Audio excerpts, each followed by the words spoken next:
Bonsoir à tous. Je suis très heureuse de vous accueillir aussi nombreux au nom de l'Institut de recherche Langage qui... J'ai essayé de faire un bricolage pour Oui. coincer les feuilles. Les bricolages avec moi, ça ne tient pas. Voilà. Et donc, aujourd'hui, nous avons vraiment la chance, et depuis quelques années, nous avons mis au point des conférences grand public pour que la recherche aussi s'étende au-delà des murs de l'université. Et dans ce cadre, nous avons la grande chance aujourd'hui d'accueillir Jean-Marie Klinkenberg, qui est linguiste et sémioticien. Il est professeur honoraire de l'Université de Liège et il travaille aussi beaucoup sur la politique linguistique. Il a d'ailleurs présidé le Conseil supérieur de la langue française. Il est membre de l'Académie royale de Belgique, récipiendaire de l'Ordre des francophones d'Amérique, commandeur en France de l'Ordre des arts et lettres, officier des palmes académiques, docteur honoris causa de 4 universités, etc., etc. Donc je ne vais pas vous donner tout son CV. Vous en savez assez pour voir et pour vous rendre compte de la chance que c'est de l'écouter. Je vais ramasser avant de sortir. Voilà. Alors aujourd'hui, il va se transformer en diagnosticien pour voir avec nous si le français va mal ou peut-être pas tant que ça. Voilà. On va réessayer de nouveau ce truc. Oui, l'université de Mons est très pauvre. Et donc, elle n'a pas pu se payer une petite réglette pour empêcher les feuilles de glisser. Donc je suis désolé si, à plusieurs reprises, je dois me pencher pour les ramasser. Bien voilà, merci d'être là, nombreuses et nombreuses puisqu'il y a surtout des dames, pour réfléchir avec moi à cette question de la maladie du français. Car en effet, s'il faut en croire la presse, le français va très très mal. Tous l'affirment, et si on regarde un petit peu quelques journaux, ou bien des sites de discussion, on récolte très facilement une brassée de titres du genre « Le français s'appauvrit, faut-il encore enseigner notre langue maternelle, notre langue est en décadence, le massacre généralisé du français », etc., etc. Le titre, voilà le petit chemin que nous allons suivre, le titre le plus long que j'ai trouvé, c'était celui-ci, c'était pas tout à fait, excusez-moi, je vais trop vite, y aura-t-il enfin quelqu'un qui mettra fin à cette déconstruction intellectuelle qui a conduit une génération à ne plus savoir lire, écrire et compter? Donc, en tout cas, le constat est unanime et le ton est apocalyptique. Le diagnostic est établi, grande pauvreté du vocabulaire, qui coexiste sans qu'on voit trop la contradiction avec l'hypertrophie de la technicité, la surcharge, maladresse dans l'expression orale, dans l'expression écrite, effondrement de la maîtrise de la syntaxe. Et surtout, bien sûr, l'orthographe n'existe plus. L'ignorance des règles d'orthographe gagne toutes les classes de la société, y compris la catégorie des intellectuels. Rares sont les jeunes universitaires qui savent écrire sans faute. Donc toutes ces idées déclinistes trouvent peut-être leur plus belle expression dans cette diapositive que j'ai mis sous vos yeux de manière un peu trop rapide, qui en 2019 consacre tout un dossier à cette question et s'en explique.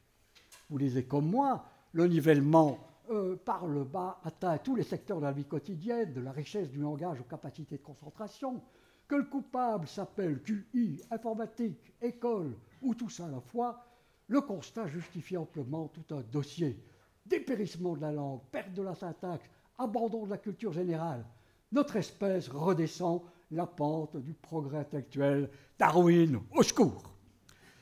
Bon, essayons de mettre un peu d'ordre dans ces multiples manifestations du mal.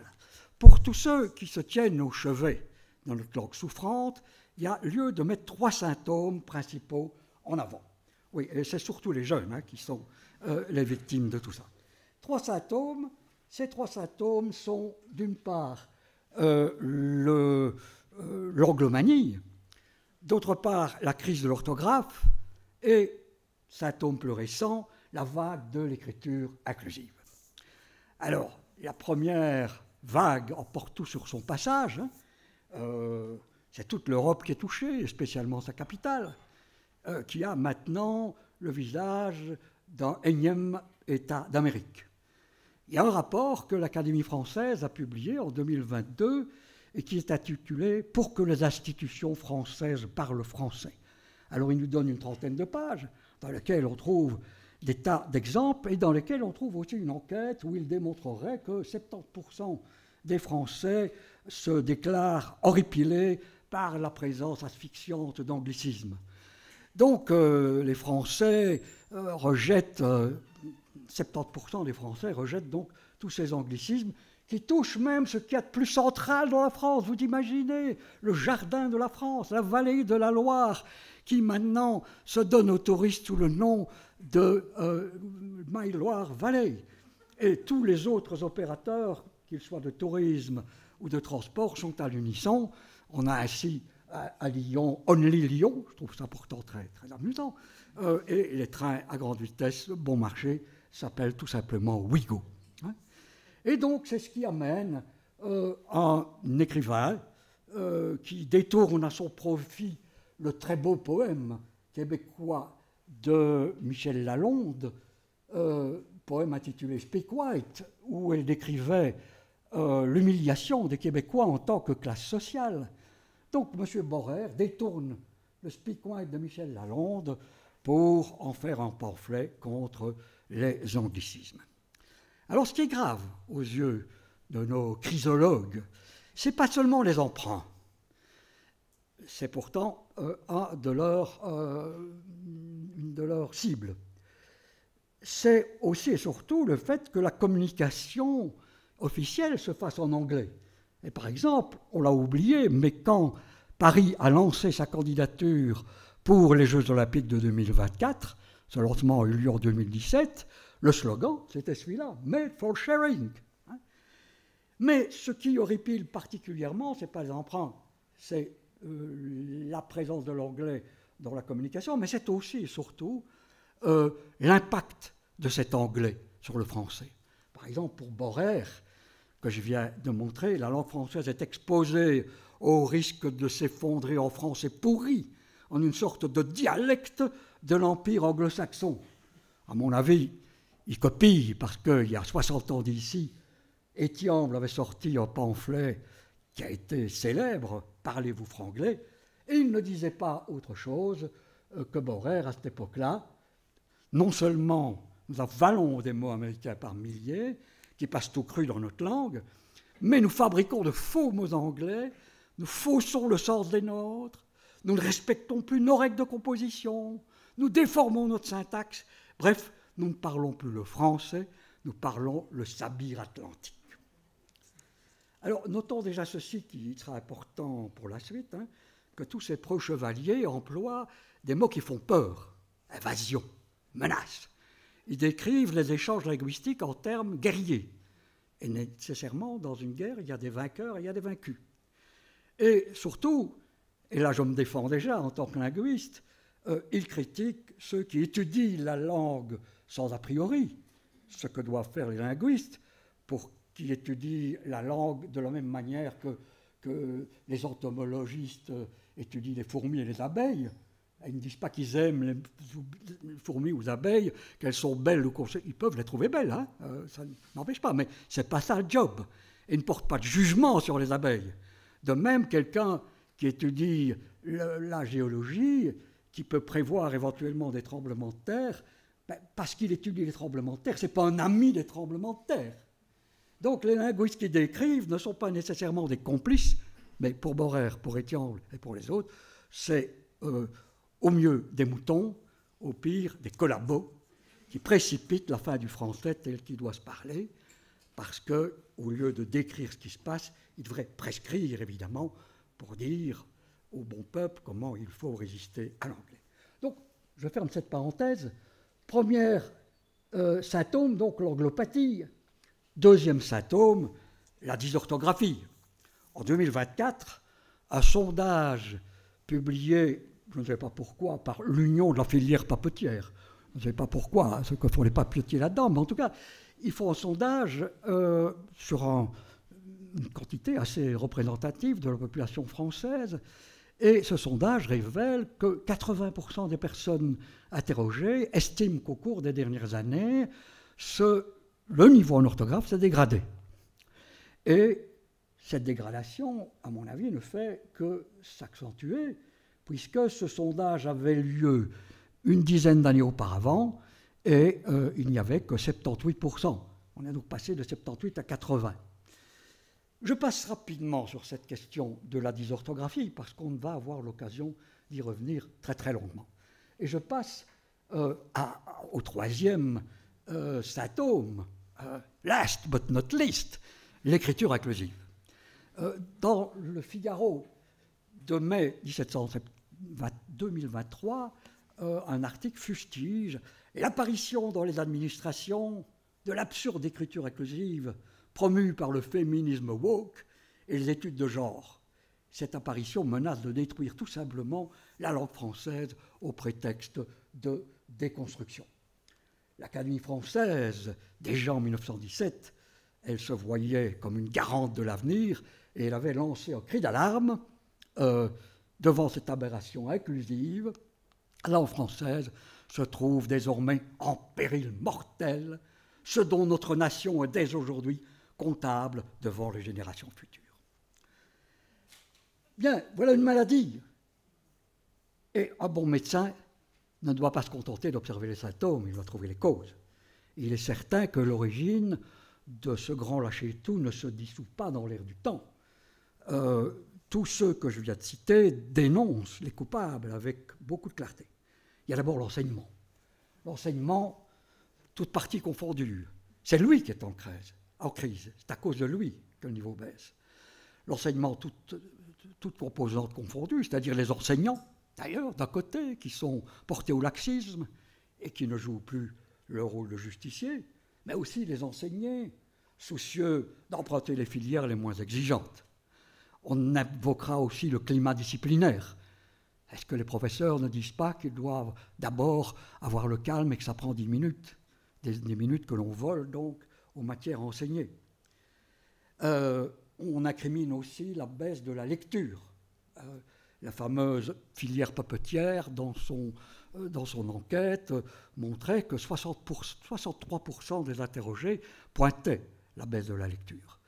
La baisse aussi de l'écriture manuscrite, qui aurait le don de stimuler la réflexion, qui aiderait à mieux mémoriser et qui encouragerait la créativité. Bon, l'école. Mais les traîtres ne sont pas que dans l'école, hein. On les débusque aussi, et ils sont nombreux, massivement groupés derrière l'audiovisuel, hein. Les téléphones portables avec leurs SMS et leurs emojis, derrière les réseaux sociaux. C'est donc la tyrannie des écrans et des AirPods qui débitent, n'est-ce pas, des chansons incompréhensibles. On a su, n'est-ce pas, on a appris que Mme Aya Nakamura ne chantait pas français, hein. Et bien sûr, toutes ces bêtises empêchent tout commerce créateur avec la langue. Il y a aussi la bande dessinée et les mangas qui réduisent la langue de leurs lecteurs à des tristes annonnements de débutants, hein. Et donc, ce n'est pas seulement la langue qui est affectée, c'est aussi l'imagination. C'est contre l'imagination que conspire la photo de presse, l'intelligence artificielle, puisque toutes ces choses simplifient la représentation des faits et la représentation des sentiments. Alors, parmi ces traîtres, puisque ce traître il y a un nouveau venu. Et le nouveau venu, c'est l'esprit woke. Et l'esprit woke est à l'origine d'un vrai complot, hein, d'un complot très organisé. Hein. Je vais un petit peu trop vite, là, sans doute. très organisée. L'article du Figaro que j'ai cité explique que l'écriture inclusive a pu se généraliser dans les universités, dont le personnel et les étudiants sont bombardés de courriels et d'affichages illisibles, s'ajoutant aux insupportables injonctions à désigner commissaires au contrôle du genre. Ça se passe comme ça à Mons aussi, il y a des commissaires au contrôle du genre, à suivre des stages de formation contre les violences et discriminations sexistes, des stages sur la précarité menstruelle et autres gracieusetés dont nous accable une bureaucratie orwellienne infiltrée par les officines militantes. Donc, comme on le voit, la crise de la langue est une crise de civilisation, voire une crise morale, qu'on peut reformuler, et on peut reformuler tous nos cris d'alarme en termes de péchés capitaux. Rap, réseaux sociaux et Nakamura ne sont que des prénoms. Les vrais noms de famille de ces responsables de la crise sont paresse, laxisme, laisser-aller, communautarisme, intolérance. Et pour les Français, il y a encore une quatrième cause supplémentaire, c'est le déclin de la France. Et là, je mets sous vos yeux une très longue citation de Maurice Druon, qui a été secrétaire perpétuel de cette digne assemblée. Je vous laisse le temps de la lire. Nous avons le temps quand même, puisque nous sommes qu'au début. Hélas, 3 fois les as, nous n'avons pas seulement perdu notre impérium linguistique sur la diplomatie, les sciences, les techniques, l'économie, mais parallèlement, consécutivement, nous sommes descendus dans l'oral comme dans l'écrit de plusieurs niveaux de langage. Vocabulaire et syntaxe se sont dégradés, désastreusement, ignoblement, tous avelis. De même qu'après l'effondrement de l'Empire romain s'installe un bas latin, de même on dirait que la disparition de notre empire colonial a favorisé l'apparition d'un bas français. La cause en est profonde, elle siège dans l'âme collective. Le langage est le meilleur, le plus immédiat révélateur du caractère des individus. C'est à son parler que l'on reconnaît tout de suite le timide, l'autoritaire, le vantard, le généreux, l'égoïste. Mais le langage est tout aussi révélateur de la mentalité générale d'un peuple. Les Français ne respectent plus leur langue parce qu'ils ne sont plus fiers d'eux-mêmes ni de leur pays. Ils ne s'aiment plus et ne s'aimant plus, ils n'aiment plus cet outil, ce qui était l'outil de leur gloire. Bon, lorsque 2 médecins discutent éthiopathogénie au chevet d'un malade, ils doivent se demander l'un à l'autre s'ils n'ont pas oublié les symptômes. Ici, au passage, on remarquera qu'on n'a pas entendu parler de facteurs économiques, par exemple. Peut-être bien que la France est en déclin, mais est-ce qu'elle n'est pas en déclin économiquement ? Peut-être bien que l'anglais est là, mais est-ce que ce n'est pas une retombée simplement du fait qu'aujourd'hui, de nos jours, l'économie est dirigée par un État qui fait tout dans sa langue, ce qui peut apparaître comme normal et qui est l'anglais. On remarquera qu'on n'a pas évoqué non plus les facteurs sociaux. Bon, on y reviendra. Mais en tout cas, toujours est-il que voilà des malades curieux qui se focalisent toujours sur les mêmes symptômes. Donc, en tout cas, si on les suit, ce sont des symptômes évidents, ce sont des causes inquiétantes, et devant ce tableau, on est tenté de se frotter les yeux en se demandant, mais est-ce que ce portrait est ressemblant? Est-ce que tout ça est vrai? Est-ce que c'est possible qu'on soit arrivé là? Ces questions, on a beaucoup de droit à se les poser, notamment, et vous allez voir, on a même 5 bonnes raisons de se les poser. D'abord, lorsqu'on tente de remonter aux origines de la crise. En effet, celle ou celui qui s'interrogerait sur l'histoire de la dégringolade commencerait par s'apercevoir que l'expression « crise du français » n'est pas neuve du tout. C'est déjà le titre de 3 bouquins. Le premier, 1909, dû à un historien des lettres, Gustave Lançon. Le deuxième, qui le suit de très proche, à Belfort, La crise du français. Et puis un troisième, de 1930, signé par un linguiste, Charles Bailly, à qui son compatriote Aldo Dami, son compatriote suisse, répondra d'ailleurs par un petit opuscule intitulé « La prétendue crise du français ». Bon, ça c'est amusant de voir le mot crise du français, mais ça se suit, les livres se suivent et se ressemblent. On a André Terrive, qui, en 1923, décrète que le français est une langue morte. Alors ça, c'est curieux, parce qu'il fait quand même une clinique pour une langue qui est morte en 1956, la clinique du langage. On a un certain M. Moufflet, qui dénonce en 1930 le massacre de la langue française. Puis, encore le massacre de la langue française juste un peu après, et qui, en 1948, se porte résolument au secours de la langue française. On a un certain Grand-Juan qui, en 1971, dénonce les linguicides. Et puis, on a le titre un peu plus familier de Jean Thévenot. « Hey, la France, ton français fout le camp ». Oui, c'est un petit clin d'œil, hein. La France, ton français fout le camp. En fait, c'est la maîtresse de Louis XIV qui appelait Louis XIV la France. « Hey, la France, ton café fout le camp », avait-elle dit. Donc, la France, ton français fout le camp, c'est un petit clin d'œil à ça. Donc, on n'arrête pas de dire, et à ma foi, ça fait la fortune des libraires. La description de la maladie de Sécot n'a pas changé non plus depuis un siècle et même peut-être depuis plus longtemps. Oui, alors on avait même ça, hein, arrêter le massacre, 2014, 2016. Le mot massacre est très porteur. Hein. Alors, on va s'amuser peut-être à essayer de trouver quand ont été prononcées les paroles que je vais vous citer. Une conversation de jeunes adolescents ressemble à des jappements gutturaux. C'est un Québécois, André Laurando, en 1959, qui a dit « L'enseignement secondaire se primarise. Les élèves des lycées n'ont ni orthographe, ni vocabulaire exact et varié, ni connaissances grammaticales, ni analyse logique, ni méthode d'exposition. » Un professeur de mathématiques au lycée Louis-le-Grand, en 1936, qui a dit « Les jeunes ne savent plus du tout le français, la langue se décompose, se mue en un patois informe et glisse à la barbarie. » En 1913, un critique littéraire, et il faut savoir qu'il parlait de Marcel Proust, qui a dit « Tous les professeurs et tous les examinateurs de France sont d'accord là-dessus, les jeunes Français n'écrivent pas en français, la déchéance progressive étant cette affaire d'une prodigieuse rapidité. » L'écrivain et critique anti-Dreyfusard Émile Faguet en 1909. Voilà, c'est depuis un siècle, mais on peut continuer. Hein. Qui a dit « Chaque année, ceux qui voient arriver à l'université les jeunes gens sortis de rhétorique constatent les plus fâcheux résultats. Fort peu sont en état d'écrire correctement en français. 7 années d'études et pour conclusion l'ignorance. » Notre concitoyen Léon Van den Kielereux en 1880.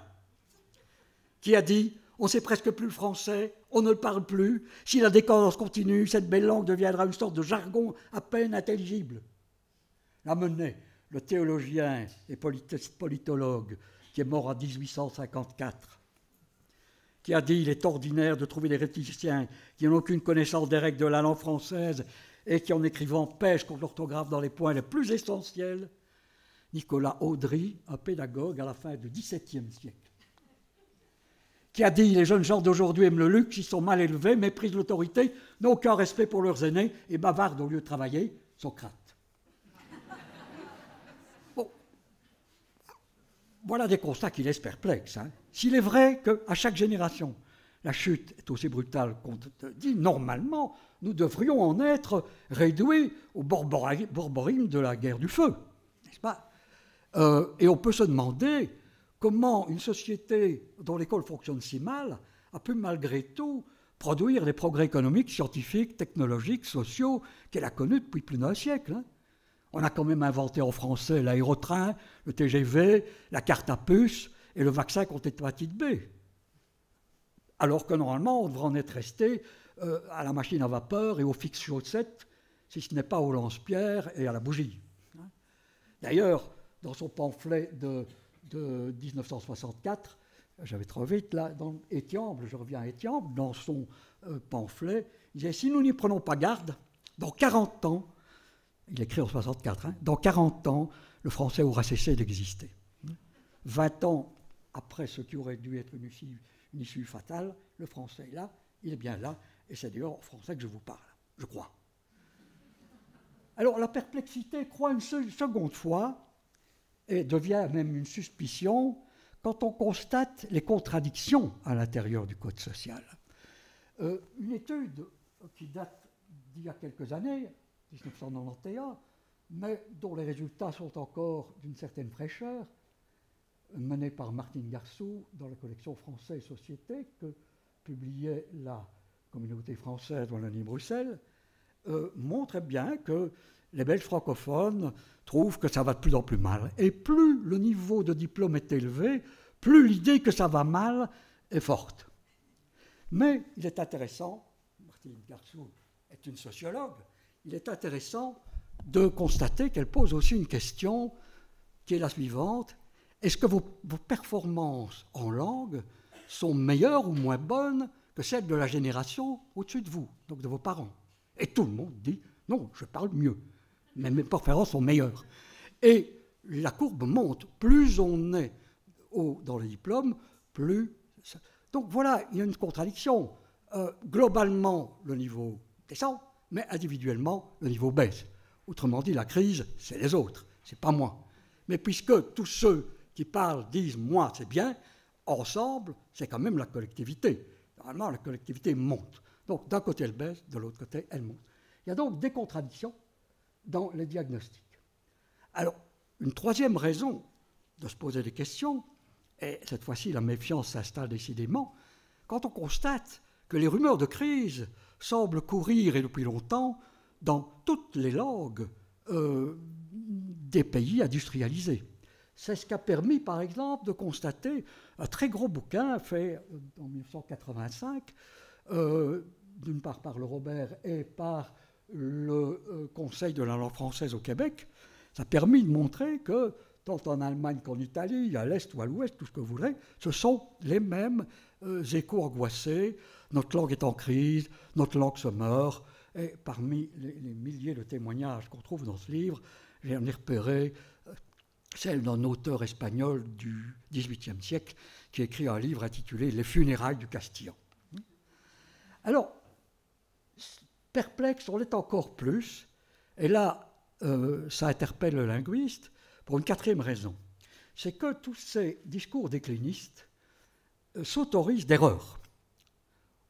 D'une part, des petites erreurs qu'on pourrait pardonner, comme par exemple, en juillet 2020, l'Académie française, qui a un site « Dites, ne dites pas », elle prétend qu'elle ne veut pas guider, elle prétend observer l'usage, mais elle a quand même un site intitulé « Dites, ne dites pas ». Dans son site « Dites, ne dites pas », elle s'élève contre l'utilisation de présentiel et de distanciel sous prétexte qu'il s'agirait d'anglicisme. Ben non, ce n'est pas des anglicismes, ça a été créé sur la base du français. Mais des petites erreurs, mais surtout des graves erreurs conceptuelles. La première de ces graves erreurs, c'est que tous ces chrysomanes ou chrysologues confondent la langue et l'orthographe. C'est un péché mortel. L'orthographe n'est pas la langue, pas plus que l'écran de votre GPS n'est le paysage, pas plus que votre photo n'est vous. Ce qu'on appelle l'orthographe, en effet, c'est l'écriture du français. Comme les hiéroglyphes étaient l'écriture de l'ancien égyptien, comme les kanji et les kana sont l'écriture du japonais. Et l'écriture n'est pas la langue.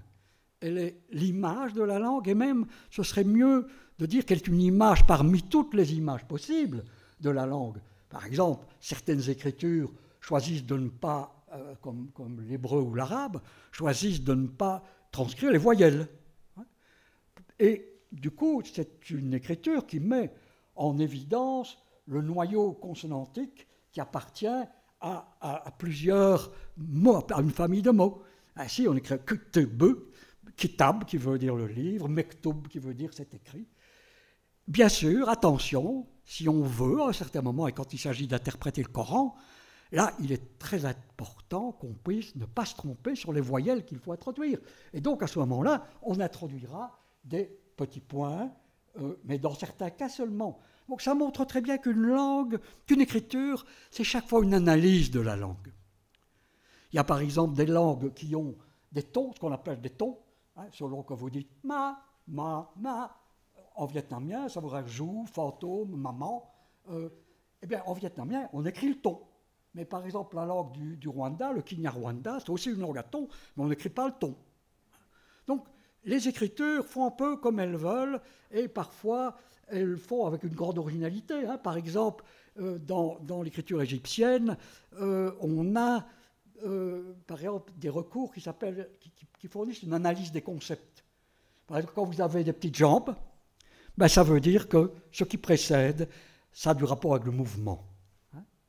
Et par exemple, lorsqu'on parle d'un palais ou d'un temple, etc., toujours on aura à côté, on aura donc ce petit rectangle qui est donc le signe, les égyptologues appellent ça des déterminatifs, donc des bâtiments. Ça appartient à la catégorie des bâtiments. Donc voilà, nous avons une écriture qui fait une analyse des contenus comme ça. L'allemand, par exemple, fait de l'analyse grammaticale. Il met des majuscules quand c'est un substantif. Donc l'écriture de l'allemand nous permet de faire de l'analyse grammaticale. Nous aussi, on met des majuscules. Je suis en train de m'égarer là, parce que je suis en train de donner une leçon sur les écritures. Par exemple, nous mettons des majuscules pour les institutions, l'université de Mons. Hein, alors on met une majuscule à Mons, et justement, nous avons donc les majuscules qui peuvent dire nom propre, qui peuvent dire institution, ou qui peuvent dire, par exemple, nom spécifique dans un nom complexe. La révolution d'octobre, majuscule octobre, la mer du Nord. Donc, mer minuscule, Nord majuscule. Donc, chaque fois, le deuxième membre qui dit « je spécifie le premier ». Donc, nous avons une écriture qui analyse la langue, qui fournit une grille. Et donc, l'orthographe, ce n'est pas la langue, c'est quelque chose de tout à fait différent de la langue.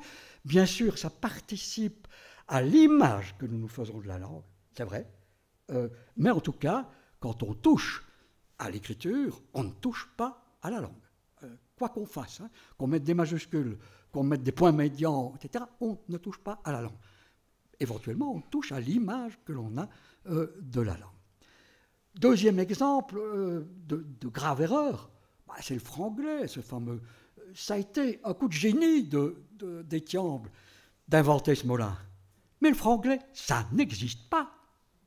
On voit bien ce que veulent dire celles et ceux qui utilisent ce mot et qui dénoncent la chose. Ils envisagent qu'il y a une sorte de mélange d'anglais et de français perçu comme une espèce de monstruosité linguistique. Alors, c'est vrai que ça existe. Il y a des cas où des langues se mélangent et qui deviennent des langues nouvelles. C'est peut-être ce qui est en train de se passer pour le moment au Nouveau-Brunswick, donc cette province presque la plus occidentale. Il y a encore les îles du Prince-Édouard plus à l'est. Nouveau-Brunswick est la seule province bilingue au Canada, dans la région de Moncton, qui est le centre de la zone francophone. On voit très très bien qu'est en train de se développer quelque chose qu'on appelle le chiac, dont la structure est française et dont les mots sont anglais. Et on sait que c'est en cours déjà depuis le XVIIe siècle. Hein. Et du coup, on peut avoir des phrases comme je te trust, j'ai entendu ça moi dans un garage, un type qui était en train de reculer, vas-y je te trust, paillettes, vous tout, c'est right beau, etc. Mais quelque chose comme ça n'existe pas en Europe. Il n'y a pas ça en Europe. Hein. Il y a des mots anglais qui entrent dans le français et qui deviennent des mots français. Évidemment, quand je dis je vais te forwarder mon mail, forwarder, on voit bien que c'est un verbe français de la première conjugaison. Je forward, tu forward, nous forwardons, avec ONS, etc. Mon mail, et on voit que mail est un substantif. Il n'y a pas de genre en anglais, mais mon mail, on voit bien que c'est un substantif français qui est masculin. Donc, ce n'est pas un mélange des genres. Donc voilà, le linguiste est entré en scène avec cette quatrième perplexité. Il le sera encore, davantage encore, avec la cinquième. La cinquième raison, sur laquelle je m'étendrai un petit peu, qui aurait pu être la première, n'est-ce pas? Parce qu'on devrait d'abord vérifier ce qui est vérifiable quand on parle de crise. Alors la tâche est malaisée, évidemment, car, en effet, comment calculer la compétence linguistique? C'est quoi une compétence linguistique? En tout cas, ce sont des choses qui doivent nous permettre de dépasser le niveau des simples impressions. Hein. Bien sûr, on commence à avoir des instruments, par exemple PISA, mais PISA qui ne mesure pas l'orthographe, mais qui mesure la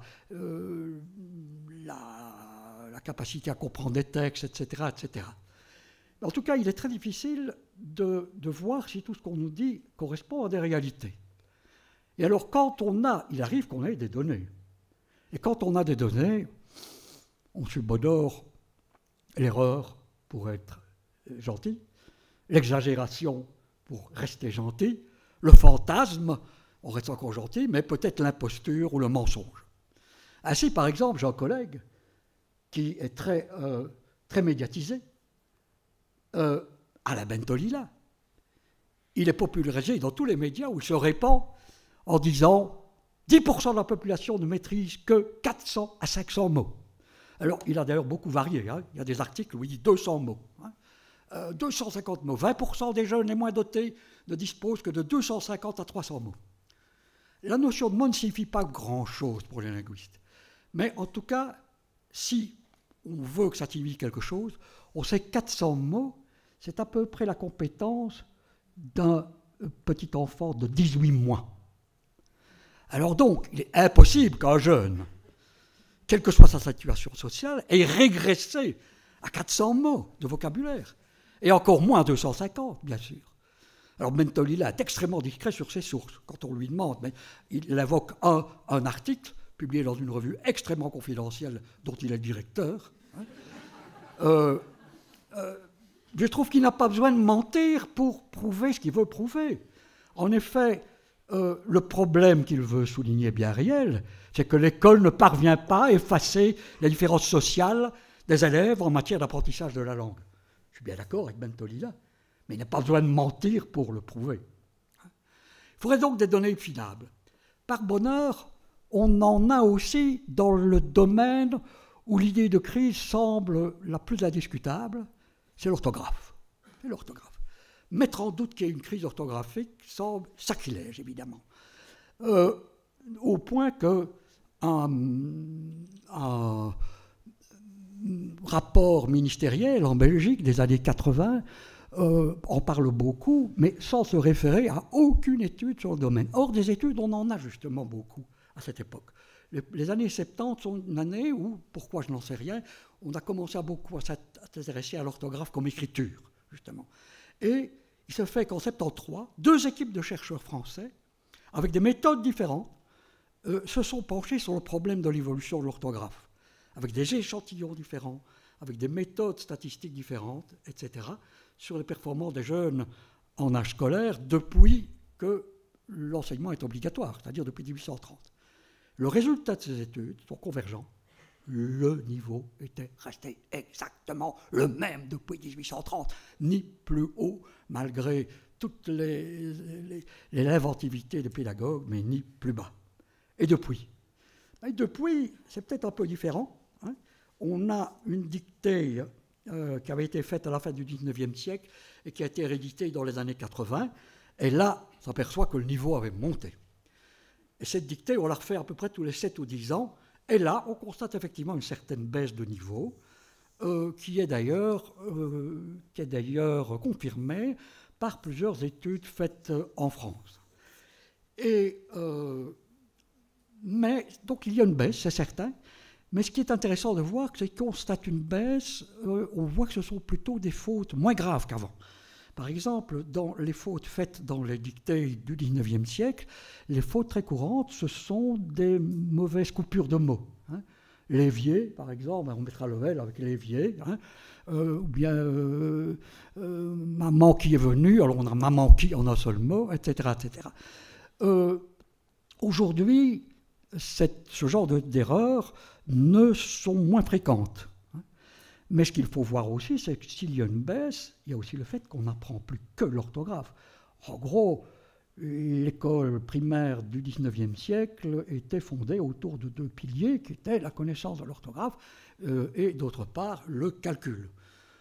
Aujourd'hui, bien sûr, on apprend beaucoup plus de choses et j'ai vu les statistiques quelque part, mais je ne les ai pas notées. Le nombre d'heures consacrées au cours de français, que ce soit dans le secondaire ou dans le primaire, a baissé de manière fondamentale.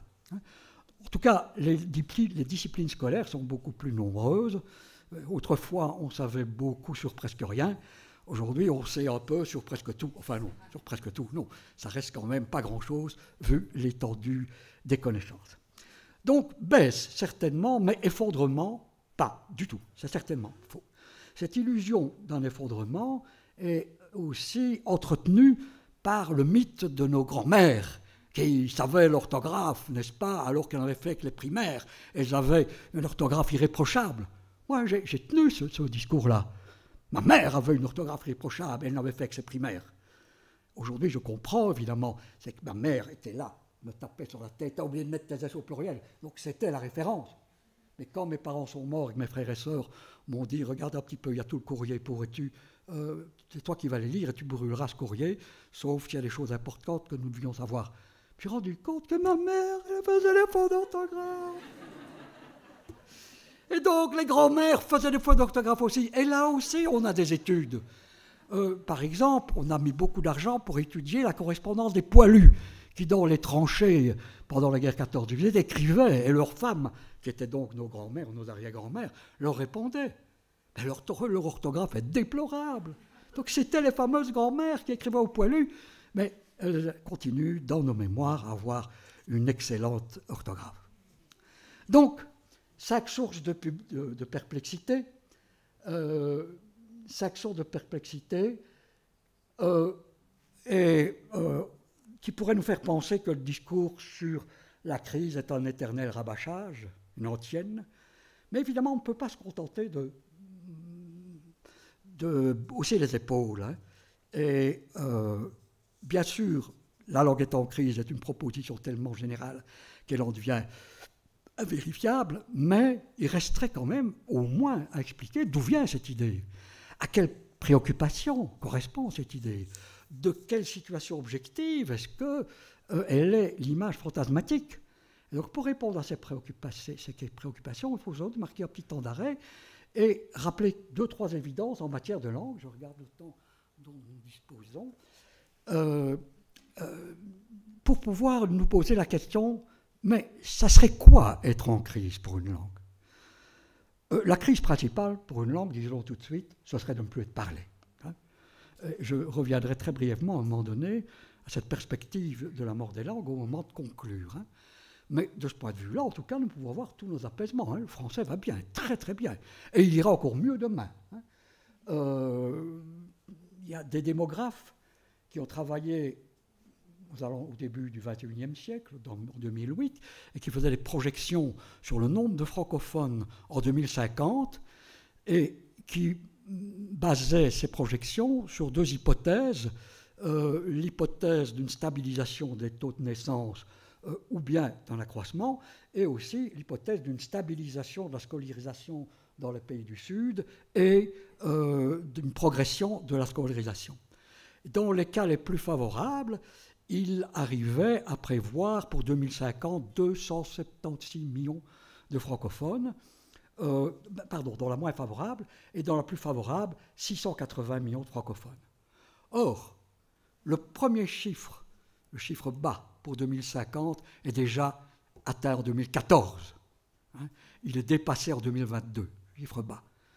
Donc, l'avenir est plutôt favorable. Et si on se base sur les statistiques de l'ONU, à long terme, donc la population des pays qui ont le français comme langue officielle, attention, hein, ça ne veut pas dire que tout le monde parle français, les pays ayant le français comme langue officielle, dépassera celle des pays réunis par d'autres langues communes comme l'arabe ou l'espagnol. Mais ce qu'on a observé en tout cas dans les années qui viennent de s'écouler et qui explique la montée inattendue du nombre de francophones, c'est précisément la montée de la scolarisation dans les pays d'Afrique, qui a été nettement plus importante que ce que Marcoux, c'était le nom du démographe en question, prévoyait en 2008. Donc, il n'est pas impossible, en tout cas, qu'en 2050, le nombre de francophones qui ne seront pas, évidemment, tous des francophones de langue maternelle, hein, parce que c'est quoi un francophone, hein, quand, par exemple, l'Organisation internationale de la francophonie calcule le nombre de francophones, elle se base sur les données dont on dispose dans la scolarité et sur le régime des langues dans les différents pays pour voir quelles sont les personnes qui sont à même de tenir une petite conversation en français. En francophone, c'est ça. Alors quand on dit qu'il y a 6 millions de francophones en Belgique, évidemment, il y a des gens qui parlent de l'impérialisme. Mais non, Bardot-Weber est compté dans le francophone. Hein. Il est francophone. Il parle parfaitement français à la télévision, etc. Il est francophone. Il a des compétences en français. Voilà. Donc, de ce point de vue-là, ayons tous nos apaisements. Mais il faut peut-être réfléchir quelques minutes à ce qu'est un langage. Alors, quand je demandais à mes étudiants, je dois bien parler au passé, à quoi ça sert la langue, la réponse qui venait toujours, c'est à communiquer. Mais ça sert à beaucoup d'autres choses, parce que, d'abord, à communiquer, oui, d'accord, mais quel type de communication ? Il y a des communications très variées. Il y a la communication de type scientifique, où un mot doit toujours être désigné, doit toujours renvoyer au même concept, et ce même concept doit être désigné par le même mot. Mais par contre, on communique aussi par de la poésie, où justement, on prend le parti inverse. On utilise des mots qui sont extrêmement polysémiques. Où on vous dit, mettez un tigre dans votre moteur, par exemple, et aucune société de protection des animaux ne s'élève devant de pareils slogans, parce que nous comprenons bien ce que veut dire tigre. C'est aussi une forme de communication. Et ce n'est pas seulement à la communication que sert la langue, elle nous sert aussi à agir sur les autres, à faire voter, à faire acheter tel produit, à séduire, etc., etc. Elle sert aussi à nous situer dans le monde, parce qu'elle porte la trace d'une certaine organisation du monde que nos cultures ont élaborée. Et les langues, de ce point de vue-là, renvoient chaque fois à des conceptions du monde différentes. On voit que telle population du Libéria n'a que 2 mots pour désigner les couleurs. Un mot qui désignerait les couleurs que nous appellerons chaudes, une autre pour les couleurs froides. S'ensuit-il que la rétine de ces gens-là est faite différemment de la nôtre ? Non, simplement, dans la vie quotidienne, ils n'ont pas besoin de cela. Mais si jamais il y a un peintre, il trouvera les moyens exactement de la même manière que nous n'avons que le manège, mais si nous faisons du ski, nous dirons de la tolée, de la poudreuse, de la fondante, etc., etc. Nous pouvons, la langue est très plastique, mais chaque fois, elle renvoie à cette conception du monde. Dans certaines langues, il y a un mot spécial pour désigner l'oncle maternel. Les relations de parenté sont dites différemment, de sorte que nous ne percevrons pas les liens de parenté de la même manière, etc., etc. De sorte que si Newton avait parlé Hopi ou finnois, sans doute que la physique qu'il aurait élaborée aurait été différente. Et puisque la langue est en quelque sorte notre manière de percevoir le monde et de nous l'approprier, il est compréhensible que nous nous investissions beaucoup dedans, qu'elle soit pour nous quelque chose à quoi nous voulions une certaine fidélité, comme à la religion ou au club de football. Hein. Nos compatriotes flamands disent « De taal is gans het volk », la langue c'est tout le peuple, mais ce slogan on le trouve un peu partout dans le monde. Hein. C'est la langue qui fonde notre identité. Et donc tout cela explique aussi les jugements que nous formons sur les langues. L'italien est gracieux, l'allemand est lourd, l'espagnol guttural, toutes sortes de choses qui sont des fantasmes, bien sûr, mais qui correspondent à ces représentations. En tout cas, ce petit détour dans le monde des fonctions de la langue n'est pas vraiment un détour parce qu'il nous montre l'étonnante plasticité de la langue, l'énorme liberté que la langue laisse à ses utilisateurs et qui est une liberté qui peut, à certains moments, donner l'impression de déséquilibre, mais en tout cas, c'est inséparable des mécanismes langagiers. Déséquilibre, oui, nécessairement, parce que ça nous aide à communiquer, ça nous aide à entrer en contact, mais nos intérêts sont parfois divergents. Je parle et vous m'écoutez. Moi, j'aurais l'intérêt de dépenser le moins d'énergie, et je pourrais donc baisser la voix.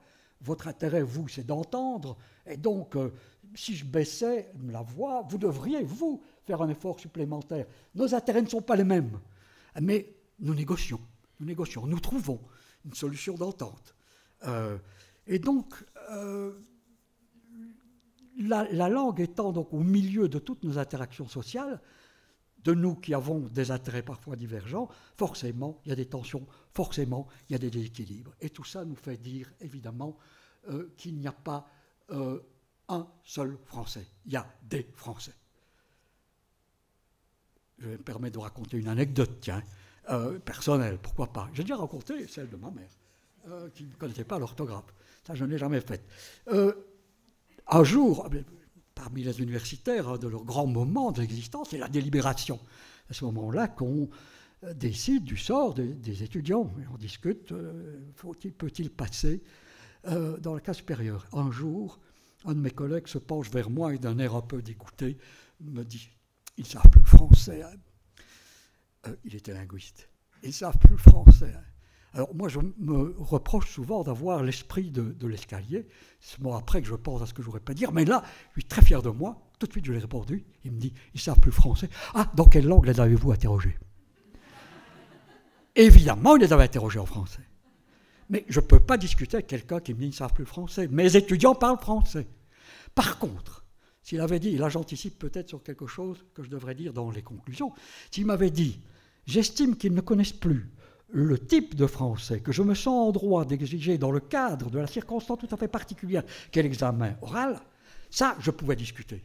Ah oui, d'accord, nos exigences sont-elles bonnes, les performances qu'ils ont sont-elles bonnes, etc. Là, on peut discuter, en effet, parce qu'en effet, la langue, la maîtrise de la langue doit rencontrer certaines exigences du marché, disons-le comme ça, des relations. Si on est supporter d'un match de foot, il faut savoir bien gueuler, bande de canubes, connards, il faut savoir tout ça, il faut avoir le bon type de français. Il ne s'agit pas de dire « j'estime que vous êtes de piètres joueurs ». Non, ça ne va pas. Donc, on doit adapter aux objectifs. Donc, moi, j'aurais pu discuter avec mon collègue, mais s'il me dit qu'il ne savent plus le français, je ne peux pas discuter. Je ne peux pas discuter. Ça s'arrête là. Donc, le français n'existe pas. Il existe des français, celui des examens oraux à l'UNIF, celui des matchs de football, celui que vous utilisez quand vous allez rencontrer votre contrôleur des contributions, qui n'est pas du tout le même que celui que vous utilisez quand vous recevez vos petits-neveux chez vous. Ce sont des français différents. Et c'est d'ailleurs bien autour de cela que mes complices Arnaud Hout et Jérôme Piron, qui ont fait une pièce que je vous enjoins d'aller voir si elle passe près de vous, qui s'appelle « La convivialité », c'est bien le titre de leur petit bouquin dans lequel ils ont rassemblé des chroniques de langage à la radio. Je leur ai quand même demandé de me verser des royalties, parce que c'est un titre qu'ils m'ont piqué, mais jusqu'à présent, j'ai encore rien reçu. Donc, en tout cas, il faut se demander, nous avons donc la langue qui est à la fois un instrument de communication, mais qui est aussi un instrument symbolique, puisqu'il nous sert à nous situer dans la société et il nous sert à exprimer nos identités. Et donc, si on parle de crise de la langue, il faut s'entendre, est-ce que la crise en question affecte toutes les dimensions du phénomène langagier, ou seulement les dimensions utilitaires de communication, ou bien la fonction symbolique, hein. Alors, essayons d'étudier ces deux choses-là. En tout cas, le simple bon sens nous fait douter que la crise puisse affecter la fonction instrumentale de la langue en tant que telle, hein. Mon épicier continue à me comprendre quand je lui achète une salade, il excelle à me communiquer le prix que je lui demande, et nous savons tous les deux assortir nos échanges de tous ces lubrifiants sociaux que sont les formules de salutation et les formules de prise de congé. Parfaitement. Alors, quant à l'écrit, on dira, oui, mais il y a l'écrit. Ben, l'écrit, justement, on n'a jamais autant écrit. On n'a jamais autant écrit. Et peut-être est-ce que nous touchons ici du doigt quelque chose qui nous fait comprendre pourquoi on pense à une crise. Il y a beaucoup d'écrits privés qui, jusqu'à présent, restaient privés. Il y a la lettre qu'on écrit la nouvelle année à sa marraine, la carte postale qu'on écrit depuis les vacances, il y a le post-it qu'on colle sur le frigo pour dire qu'il ne faut pas oublier d'acheter les pommes de terre. Mais aujourd'hui, les lettres à ma tante et les post-it avec les pommes de terre, ils sont sur Internet. Ils sont sur Internet, de sorte que cette langue privée s'étale aux yeux de tous sur les réseaux sociaux. Et bien sûr, ça permet d'entretenir l'idée d'une crise, parce qu'on s'aperçoit que tous ces gens qui n'écrivent pas bien, qui n'ont jamais bien écrit, qui n'écriront jamais bien, ben, on les voit, c'est visible.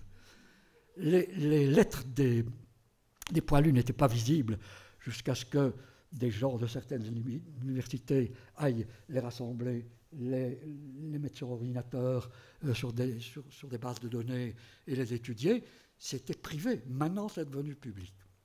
Alors, vous allez dire, mais peut-être que ça affecte certaines fonction instrumentale et pas d'autres. Hein. Ben, là aussi, le bon sens nous en fait douter. C'est vrai qu'il y a une crise de l'enseignement. C'est vrai qu'il y a des larges zones d'ombre dans notre système d'éducation. On voit bien qu'il y a une dualisation de l'éducation. Mais en tout cas, une chose est certaine, c'est que l'alphabétisation n'a pas cessé de progresser. Il y a un plus grand nombre d'élèves qui terminent les humanités. Il y a un nombre plus important encore qui fait des études supérieures.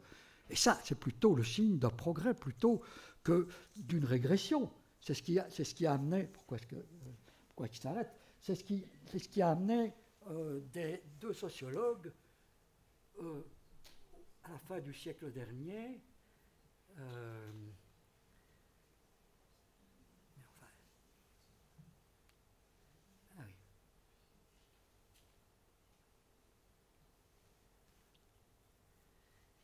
On n'a jamais autant écrit. C'est ce qui a amené deux sociologues, Baudelot et Stablet, à faire un titre très provocateur. Le niveau monte.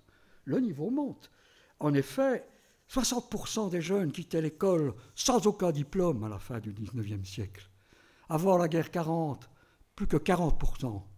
Aujourd'hui, des gens qui sortent sans diplôme, qui quittent l'école sans diplôme, c'est moins de 20%. Donc on est passé quand même de 60% à 20%.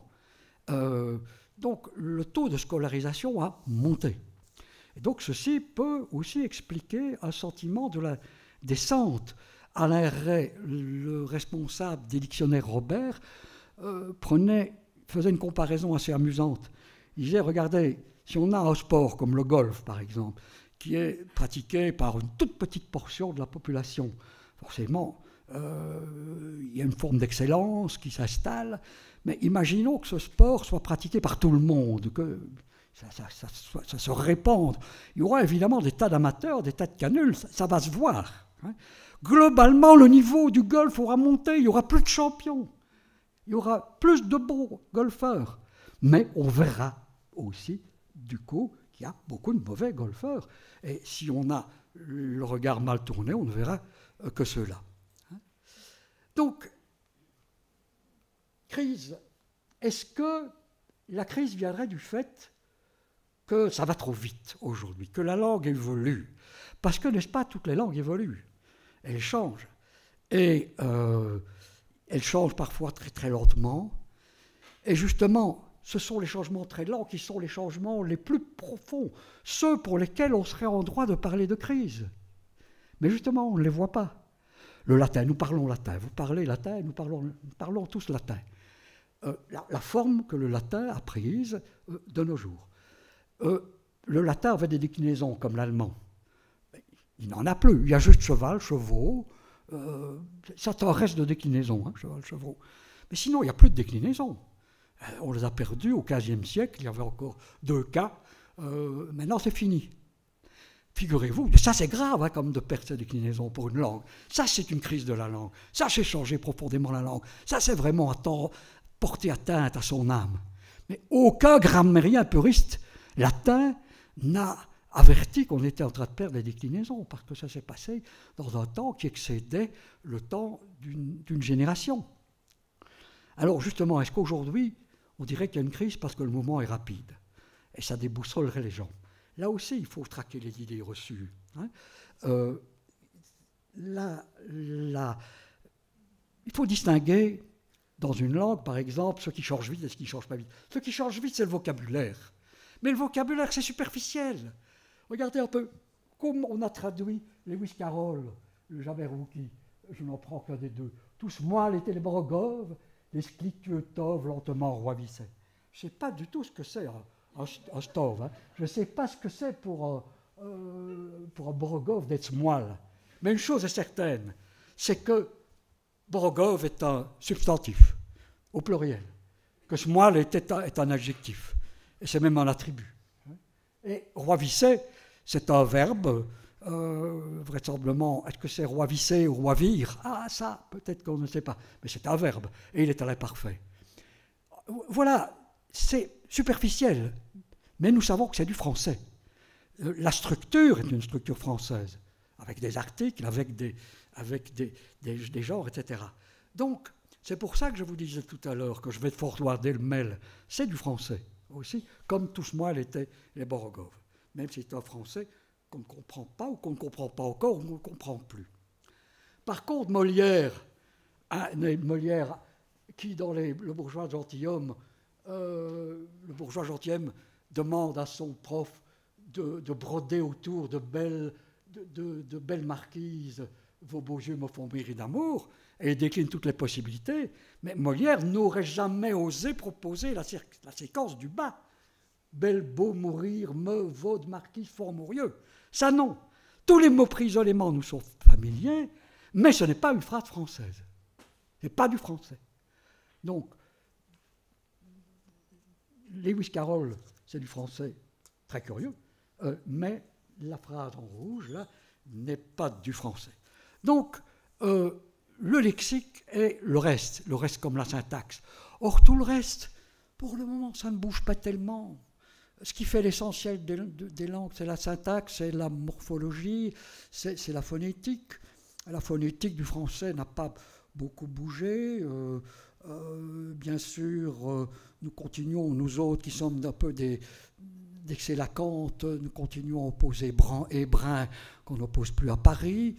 À Paris, depuis longtemps, brun et brun, c'est le même mot. D'ailleurs, c'est comme ça que Brassens faisait rimer, on a requinqué dans le ciel de Verdun les étoiles ternies du maréchal Pétain. Pour moi, ça rime pas, mais pour lui, ça rimait. Bon, il y a ça, il y a un nouveau phonème qui arrive, hein, c'est celui qu'on entend dans Parking, qui fait en sorte que certains mots qu'on prononçait ng se prononcent manang. Bon, ça ne change pas grand-chose. La structure phonologique du français ne change pas beaucoup, et sa syntaxe non plus, même s'il y a des petits changements, bien sûr, dont certains sont peut-être dus à l'anglais. On pourrait peut-être dire, je ne sais pas moi, Mons Université, par exemple, faire votre propagande avec Mons Université, et au lieu de l'Université de Mons. Voilà, ça c'est une modification syntaxique. Il y en a quelques-unes qu'on peut voir comme ça. Par contre, du côté du lexique, c'est véritablement l'inflation. Hein. C'est l'inflation. Rien que pour les sciences du vivant, il faut créer plus de 20 000 mots nouveaux par an. Et il est évident que toutes les modifications sociales dues à l'accélération de l'histoire amènent son lot d'innovation lexicale. Et en tout cas, ça entre et ça sort. Hein. Ça entre et ça sort. Par exemple, tous les anglicismes dont s'offusquait Étiamble n'existent plus. Qui ici utilise encore le mot teenager? Personne, évidemment. Happening. Qu'est-ce qui dit establishment? On dit nomenclatoire, hein, plutôt. Establishment. Voilà. Quand on ne dit plus d'un président des années qu'il a du soul, les manifestants ne font plus du sit-in, Poutine ne menace pas de nous envoyer des deterrents, et les photographes ne font plus de closic, et on ne lit plus de comic strip. Voilà, ils sont entrés, ils sont partis, c'est fini, il y a des nouveaux. Mais donc, pour Étiamble, c'était le diable qui entrait dans la maison. Ben, il est parti, le diable. Hein. Et donc, bien sûr, nous voyons cette rapidité du lexique et ce mouvement de conscience du renouvellement est d'autant plus perceptible que l'âge d'entrée dans la vie sociale s'est abaissé et que la phase de la vie active s'est allongée. Donc, l'observateur, la vie tout court, s'est allongée. Alors, celui qui pouvait voir la langue évoluer sur 30 ans, jadis, ou sur 40 ans, la voit évoluer sur 70 ans, et donc plus sensible que jamais à la créativité lexicale. Alors, vous allez dire que j'ai oublié quelque chose entre la syntaxe et le lexique, c'est la morphologie. La morphologie, là aussi, il y a des changements, mais des changements relativement faibles. Par exemple, les passés simples tombent à disparaître, comme les subjonctifs imparfaits. On a des formes soudées, comme dans roman photo, hein. On en a de plus en plus. On s'aperçoit, si on veut même faire des projections dans l'avenir, on s'aperçoit que quand on crée des adjectifs, souvent on crée des adjectifs où le genre n'apparaît pas. atomique, comptable. Voilà, atomique, ce n'est ni féminin ni masculin. Mais, puisqu'il est question d'écriture, c'est sans doute ici qu'il faut parler de l'écriture de morphologie, c'est ici qu'il faut parler je vais devoir m'arrêter, qu'on doit parler de l'écriture inclusive. Ben, je ne le ferai pas, étant donné l'heure qu'il est. Pour arriver quand même à l'essentiel, je peux quand même encore prendre 10 minutes. Peut-être pour dire que la crise s'explique sans doute par le fait que nous projetons sur la langue, ce qui est normal, puisque, comme je vous l'ai dit, c'est véritablement l'instrument qui dit notre identité. Nous projetons donc sur elle des inquiétudes qui viennent d'ailleurs.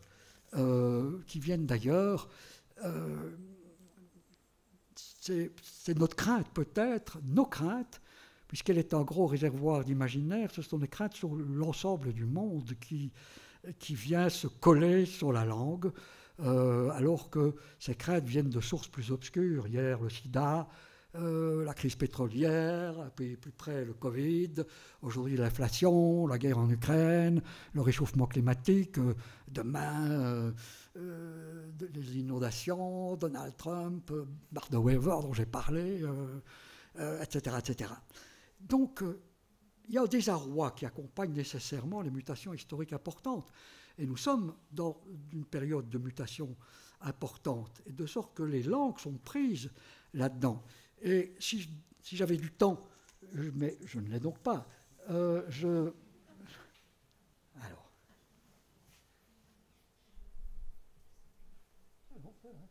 Ah oui, je comprends ce qui s'est passé.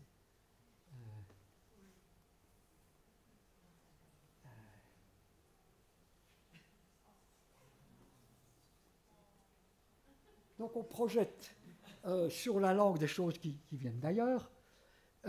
Et en tout cas, il y a, au cours des 50 dernières années, il y a en tout cas eu deux phénomènes vraiment très très importants.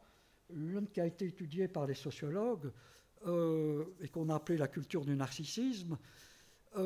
C'est un constat qui date d'avant les réseaux sociaux et l'iPhone. Mais donc cette idée qu'à partir des années 70, il s'est produit des phénomènes tels qu'on ne pouvait plus comprendre ce qui était en train de se passer, et ça a produit des replis sur des solidarités, mais des solidarités très ponctuelles, hein, du genre « touche pas à mon pote », ou le dire prolétaire de tous les pays, unissez-vous, qui était devenu « touche pas à mon pote ». C'est vraiment les rapports personnels. Et bien sûr, ce phénomène de repli sur soi et de non-compréhension des mécanismes historiques, ce phénomène a été évidemment aggravé par l'arrivée de certaines technologies qui nous amènent à vivre de manière individuelle dans un univers tout à fait virtuel. Hein.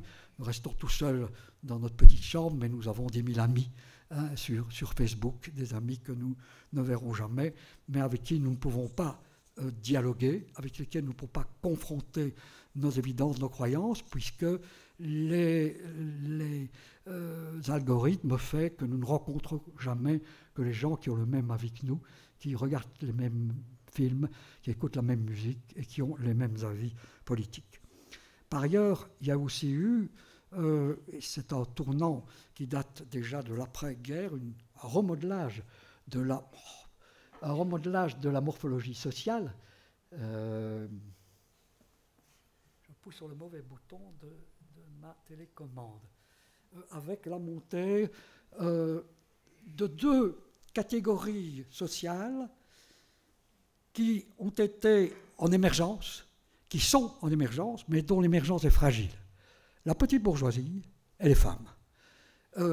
En émergence, on a plus de femmes au poste de direction, mais si on doit licencier, c'est d'abord les femmes qu'on licenciera. Ce sont deux catégories extrêmement fragiles et dont la progression est liée à la possession d'un certain capital symbolique, et notamment la possession du langage. C'est d'ailleurs dans ces couches sociales, et la chose a été démontrée, qu'il y a le plus haut niveau de ce qu'on appelle l'insécurité linguistique. Une parenthèse, donc, c'est une petite leçon de linguistique. Il y a des normes. D'une part, on nous les apprend à l'école. Ah oui, il faut dire pas si j'aurais, mais si j'avais. Hein. Donc on nous apprend ces normes, et il y a la représentation de la manière dont je parle. Alors quand je parle mal, je ne sais pas que je parle mal parce que je n'ai pas appris la norme, moi, tout va bien, sécurité. Quand j'ai appris le bon langage à l'école, mais ça tombe bien, je l'ai sucé avec le lait de ma mère, sécurité. Mais quand j'apprends ce que c'est de bien parler, je l'apprends à l'école, mais que je me dis, bon Dieu, mais je n'ai pas cette possession tranquille de la langue, alors là, je vis dans l'insécurité. Et alors, cette insécurité peut déboucher sur des tas de réactions possibles. Le plus souvent, c'est le silence. C'est le silence, on ne parle pas. Hein. Ou bien alors on s'amuse, ou en tout cas on essaie de se corriger. Hein. Ce n'est pas étonnant que ce sont les Belges qui ont inventé les grammaires. Grevis, Hans, etc. etc. Hein, parce que nous, on a toujours dit qu'on parlait mal. Alors nous savons que nous parlons mal, nous nous corrigeons. Hein. Et donc, nous n'exportons pas seulement du chocolat des coureurs cyclistes, on exporte aussi des grammaires. Hein. C'est une spécialité nationale. Donc, cette insécurité, elle s'est développée depuis un bon demi-siècle à la faveur de ce que je viens d'appeler le remodelage de la morphologie sociale et sur lequel je vais très vite. Il faut conclure, n'est-ce pas maintenant? Il faut conclure. Je suis désolé, j'ai mal calculé mon coût. C'est la première fois que je donne cette conférence, donc elle est tout à fait déséquilibrée, je m'en excuse. Il faut peut-être conclure en nous posant la question de que faire. En tout cas, une chose devrait être certaine, c'est que ce n'est pas la langue française qui est en crise, elle n'est pas en danger. Comme je l'ai dit, une langue n'est vraiment en danger que si ses emplois se réduisent, se cantonnent aux petites activités humaines à l'intérieur du foyer, et puis que ça ne sert plus dans l'espace public. À ce moment-là, elles disparaissent. C'est ce qui est arrivé, c'est ce qui arrive encore, c'est ce qui est en train d'arriver à nos dialectes, par exemple, qui ne sont plus utilisés dans les conseils communaux, comme vous pouvez le voir encore au début du XXe siècle. En Wallonie, rurale, tous les conseils communaux se déroulaient en français. Mais c'est après la Première Guerre mondiale que les parents ont cessé d'éduquer leurs enfants en wallon ou en picard, étant donné que nous sommes dans cette région, et que ce n'est plus devenu que la langue de l'intimité. Elle se réduit peut-être à quelques petites zones lexicales pour jurer, pour jouer aux cartes, ou des choses comme ça. Voilà, c'est comme ça que les langues disparaissent, hein. C'est comme ça qu'elles meurent. C'est donc quand ces emplois se réduisent. Ce n'est pas le cas du français, comme je l'ai dit, même si ce n'est plus la langue du XVIIIe siècle. Hein. Mais parler de crise à propos d'une langue qui ne meurt pas, c'est autre chose. J'ai essayé de montrer que c'était plutôt le symptôme d'autre chose. Mais on déplace la question. Hein. C'est un petit peu comme si vous résolviez vos problèmes de peau en incriminant votre miroir. Hein. Les remèdes qu'on peut prescrire, en tout cas, dans des circonstances comme celle-là, sont inefficaces, et ce sont peut-être même des remèdes nocifs. C'est ce qui explique que la crise existe depuis le siècle. Alors, que faire, bien sûr? Vous l'aurez compris, le linguiste n'a pas qualité particulière pour donner des conseils sur tous les points. Quand même, il peut intervenir au moins sur un premier point, c'est-à-dire essayer de faire en sorte qu'on sache mieux comment fonctionnent les langues. C'est ce que j'ai essayé de faire devant vous.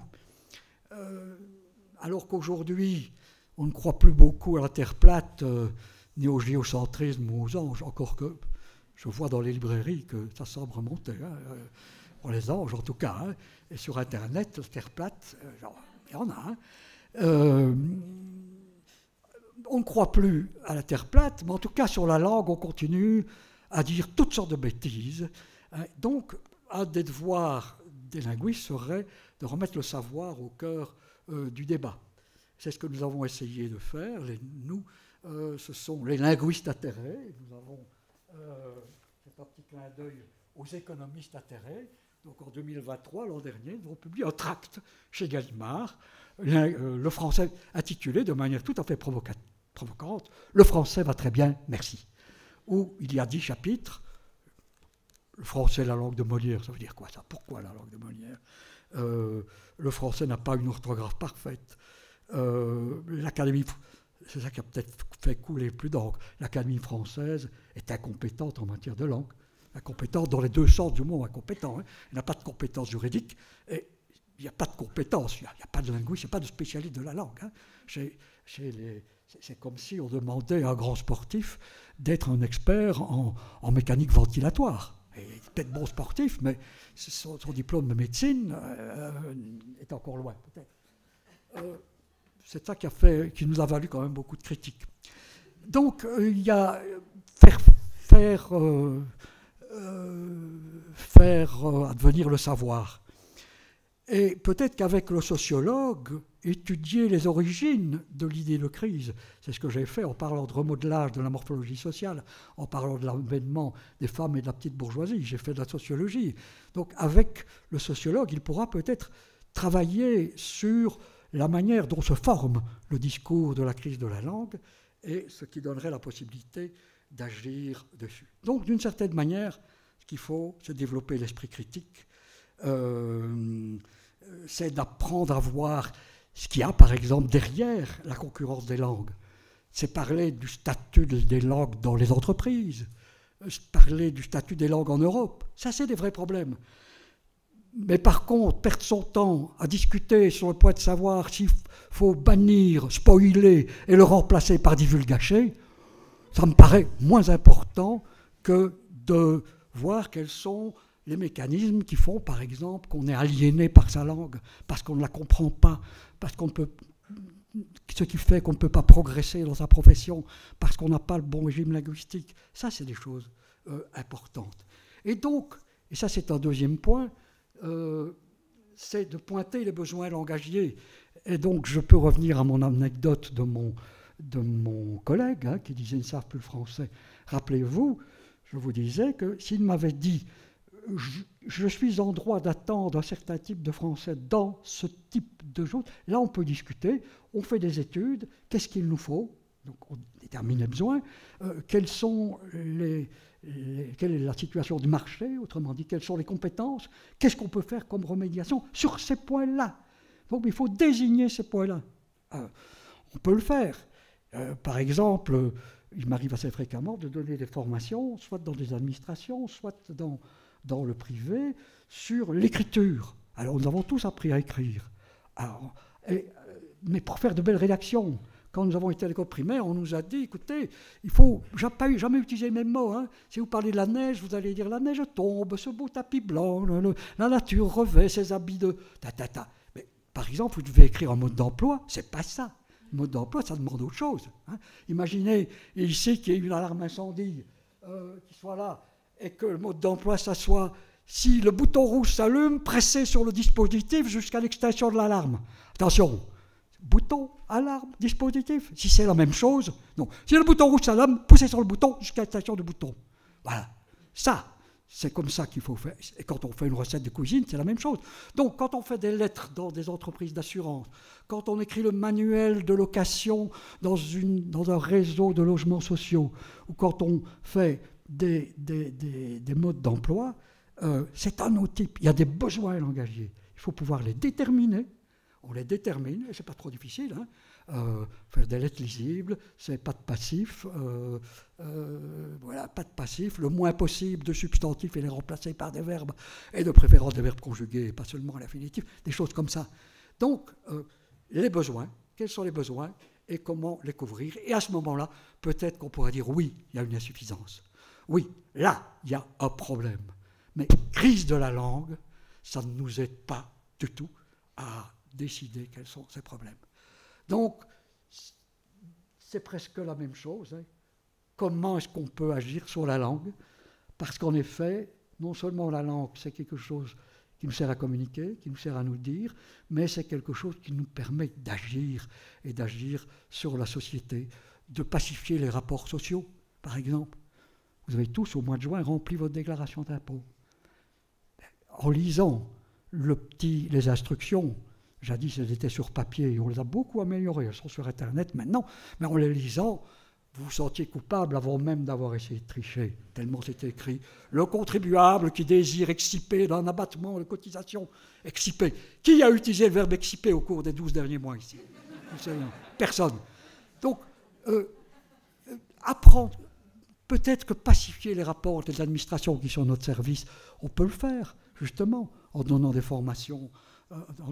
Les juges pleurent aussi, ils disent la justice n'est pas comprise, il y a un fossé entre nous et la justice.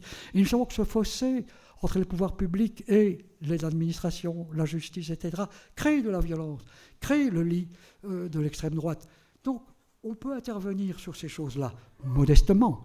De même qu'on est modestement intervenu sur la grande injustice faite aux femmes, qui étaient déjà très peu nombreuses dans les postes de direction, etc., dans les années 60, mais qui en plus étaient invisibilisées. Je vous ai montré une plaquette due à Martine Garçou, qui était directrice du service de la langue française à la communauté française. Mais on lui écrivait M. Garçou, directeur. Elle était directrice, mais personne ne pouvait savoir que M, c'était Martine, et que c'était une directrice. Donc en 1993, la communauté française dit maintenant, on met tout au féminin dans les offres d'emploi, dans les choses. Voilà. Et ça a fait hurler. Hein. Ça a fait hurler. Dans les magazines, on disait la femme grenouille, la cafetière. Aujourd'hui, c'est fini. Hein. C'est un dossier qui est passé. Plus personne ne dit Madame le juge.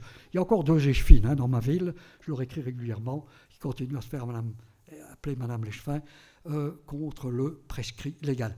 Et donc, l'écriture inclusive a été un de ces efforts de visibilisation.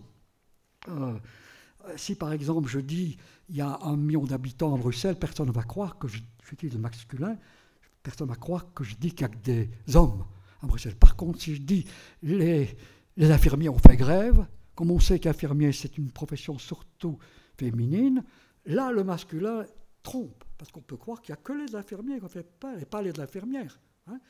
Et donc, c'est pour ça qu'on s'est dit, maintenant, on va dire les infirmiers et les infirmières, pour rendre justice. Et donc, le fameux point médian est une des techniques que je n'approuve pas beaucoup, dans la mesure où mon souci étant la lisibilité qui produit l'inclusion sociale, on pourrait faire de l'exclusion, à force de mettre des points médians, rendre les textes déjà illisibles, parce que notre orthographe est déjà déplorable. Vos fautes d'orthographe, ce n'est pas votre faute, hein, c'est la faute à l'orthographe. Donc, ces points médians pourraient empêcher la lisibilité. Ils ne sont pas pendables aux yeux d'un linguiste. Je dirais même que dire les étudiants point E, ça nous fait comprendre comment fonctionne le genre, la morphologie. Je vous ai dit que l'écriture, c'était une analyse. C'est une petite analyse. Mais dans la mesure où ça entrave la lecture, non, je demande de la prudence. Donc voilà, on peut intervenir sur la société par la langue et au total rendre donc à l'usager, à l'usagère, la confiance dans ses propres moyens. Et donc, aussi peut-être que ça nous rendrait confiance dans notre langue.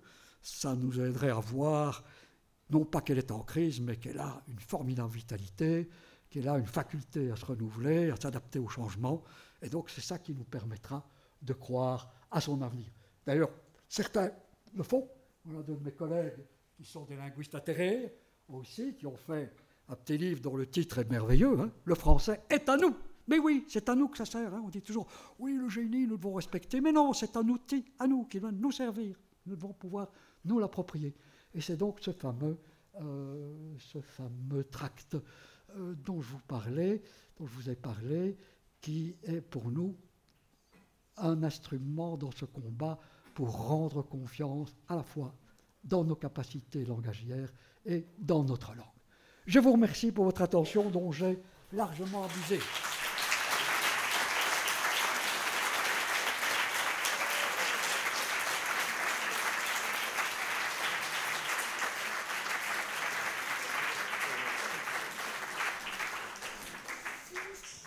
Si ce n'est pas une ovation, je ne vois pas ce que ça peut être. Je n'ai pas encore entendu le bis. Je suis sûre qu'il y a parmi vous de nombreuses envies de questionner ou de réagir. Voilà, tout d'abord, merci beaucoup. Ouais. Tout d'abord, merci beaucoup pour cette conférence que je qualifierais de, permettez-moi le mot, jouissive. Et en fait, ce que vous décrivez avec le français, moi je le vis aussi, mais avec les mathématiques. On dit toujours, enfin j'entends parfois les collègues dire « Ah, les étudiants, ils connaissent plus leurs mathématiques ». Moi, ça fait 40 ans que je côtoie les étudiants et je trouve que le niveau n'a pas beaucoup changé. Les résultats sont en moyenne inlassablement moyens. Les bons sont très bons, les mauvais c'est très mauvais. Et entre les deux, vous avez toute une série de gradations. Et honnêtement, je ne crois pas que ça ait beaucoup changé. J'ai l'impression que les phénomènes qui sont à l'origine de ces pseudo-crises du français et des maths sont un peu les mêmes, en fait. Ce que vous avez décrit à la fin de votre exposé. Par contre, pour les maths, on a quand même... Oui. J'ai toujours détesté les micros, j'ai toujours donné cours sans micro. On ne m'entend pas, au fond. Ah oui, c'est ça, ok. Oui, j'ai oublié. Oui, avec PISA, pourtant, on peut mesurer maintenant les compétences en mathématiques. Hein. Par contre, les compétences en orthographe, non, elles ne sont pas. PISA étant dans tous les pays de l'OCDE, et que les langues, les modes d'écriture étant tous très très différents, il mesure peut-être la littératie, la compréhension des textes, mais il ne mesure absolument pas des questions comme l'orthographe. J'aimerais bien qu'on puisse le faire, mais c'est inenvisageable étant donné la diversité des pays. Par contre, avec les maths, on le fait, si je ne m'abuse. Et on montre qu'il y a plutôt une diminution, non? Je parle du niveau universitaire. Ah, au niveau universitaire, ah oui. Ah oui. C'est très différent, évidemment. C'est très différent. D'autres questions, réactions? Merci. Donc merci, M. Klinkenberg, pour cet exposé. Moi, j'ai simplement une toute petite question par rapport à ce que vous avez dit dans votre conclusion sur les possibilités d'action sur la langue et les personnes que l'on écoute, entre autres le Conseil de la langue, enfin les linguistes. Hein. Donc est-ce qu'on ne peut pas aussi estimer que d'autres personnes que les linguistes, je pense aux écrivains, sont autorisées pour donner aussi, sont aussi habilités, je dirais, à parler sur la langue, hein, parce que vous avez critiqué, par exemple, l'Académie française, vous n'êtes pas le premier à le faire, évidemment, hein, et par rapport à ça, est-ce que les écrivains dont le métier est de travailler avec la langue, sur la langue, dont on fait souvent de leurs textes, finalement, un moyen d'apprentissage de cette langue dans le parcours scolaire, dans l'école secondaire, etc. Est-ce qu'eux aussi n'ont pas un avis à donner sur la langue, sur ce qu'elle est, sur ce qu'elle représente? Et par rapport à ça, on est assez muet, je trouve. On critique l'Académie française, mais que fait l'Académie royale des langues et littératures françaises de Belgique? Est-ce que tout est dévolu au Conseil de la langue ou est-ce qu'elle aussi prend des positions? Elle est beaucoup moins, je dirais, clairement lisible à ce niveau-là, quoi. Oui, sur le premier point, qui a droit d'intervenir sur la langue, dans la mesure où il y a des organismes?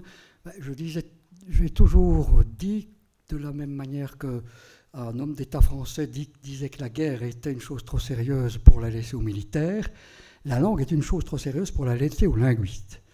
Les linguistes peuvent éclairer précisément parce qu'ils savent comment fonctionne la langue, etc. Certains sont spécialisés dans des branches de linguistique qui sont la sociolinguistique, l'articulation entre les faits sociaux, les corrélations entre les faits sociaux et les faits de langue. Ils ont certainement quelque chose à dire, mais à travers tous les problèmes que j'ai soulevés, vous voyez bien que les économistes et les sociologues, aussi bien que les assistants sociaux, et les syndicalistes, même dans certains cas, ont quelque chose à dire. Alors évidemment, les écrivains aussi, dans la même mesure que les syndicalistes, si j'ose dire, hein, sans aucun doute. Et en tout cas, pas rien que les linguistes. Ça, c'est un fait évident. Maintenant, les académies telles qu'elles existent ont été fondées sous l'Ancien Régime, au XVIIIe. C'était un moment où on rentre, être écrivain et être homme politique, c'était à peu près la même chose. où c'était des gens qui avaient le temps. Hein. L'Académie française, au début, quand elle se réunissait pour son dictionnaire, 4 jours complets sur la semaine. Hein. Alors qu'ici, c'est 0 jour. Hein. Il y a une commission du dictionnaire qui se réunit quelques heures le jeudi matin, mais c'est des petits profs qu'on a recrutés qui travaillent, hein. C'est pas les académiciens. Alors l'Académie belge de langue et de littérature, d'abord, premièrement, n'oubliez pas que la Belgique est un pays très compliqué. Il y a une vieille académie qui date du XVIIIe siècle, qu'on appelle la Thérésienne, qui a une classe des sciences, une classe dite des lettres, mais dans laquelle ce sont des historiens, des linguistes, des sociologues, des psychologues, etc., etc. Et c'est au moment où la littérature s'est développée en Belgique, les écrivains se sont dit, mais et nous? Parce que à la fin du XVIIIe siècle, les lettres, ça pouvait très bien être des écrivains, mais étaient devenus des historiens. Mais il n'y a plus d'écrivains. Donc quand, vers 1880, la littérature s'est développée en Belgique francophone, les écrivains ont demandé qu'on ouvre une classe pour eux à l'intérieur de cette académie thérésienne. Ça ne s'est pas fait, je ne sais pas pourquoi. Et donc c'est comme ça qu'on a créé l'Académie d'Estréenne, c'est le ministre d'Estrée, donc Académie de langue et de littérature. De langue et de littérature parce que précisément, il y a des philologues, hein, qui ont donc quelque chose à dire. Alors c'est vrai qu'ils ont quand même toujours un peu imité l'Académie française et ils se sont rarement mouillés sur des questions de langue. Et ils ont bien fait, notamment parce que, par exemple, au moment de la féminisation des noms de métiers en Belgique, en 1993, c'était mon premier mandat de président du Conseil de la langue et c'était mon premier gros dossier. Le Truon, que nous avons vu tout à l'heure, a écrit au secrétaire perpétuel de l'Académie belge pour dire « Arrêtez un peu usez de vos prérogatives pour arrêter cette horreur, cette absurdité. » Et donc l'Académie très sagement a dit « Ça ne vous concerne pas, premièrement, enfin, ils l'ont dit poliment, hein, laissez-nous faire, et de toute manière, c'est une affaire où nous ne sommes qu'un pion avec le pouvoir politique, avec la nouvelle instance qu'est le Conseil de la langue. » Alors c'est vrai que ces instances-là sont mieux équipées aujourd'hui. En France, il y a ce qu'on appelle la délégation générale à la langue française, qui est devenue délégation générale à la langue française et aux langues de France, qui produit par exemple la terminologie des disciplines scientifiques, qui est en train de se développer, etc. Et l'Académie donne son aval. Elle donne son aval. Mais le vrai travail se fait justement dans un aéropage où il y a des techniciens du domaine, hein, quand il s'agit de physique nucléaire ou de résonance magnétique nucléaire. Ce n'est pas des aimables cardinaux ou des colonels ou des écrivains de l'Académie qui peuvent dire quelque chose. Donc il y a des commissions. Et donc c'est la DGLF, Délégation Générale, qui est plutôt devenue compétente. Et c'est comme ça à peu près partout, même dans les pays où l'Académie est vraiment en phase avec la réalité.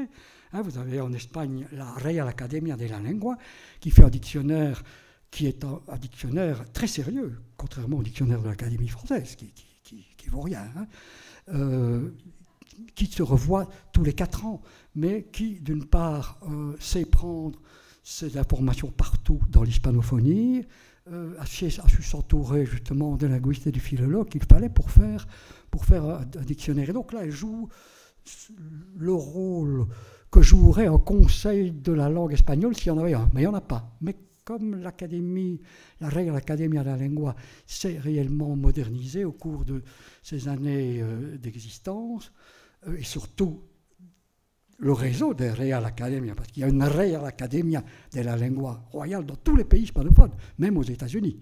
Il y a une Académie royale de la langue espagnole aux États-Unis.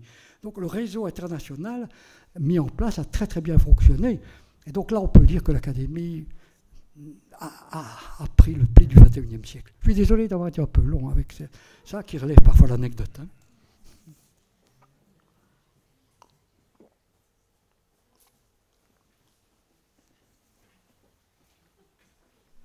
Merci, monsieur. Si je vous entends bien, il n'y a pas tellement de problème pour le français. Mais vous avez dit que le latin avait disparu. Ça a pris des siècles parce que les déclinaisons n'ont pas disparu du jour au lendemain. Mais moi, je pense qu'une langue, c'est aussi la prononciation.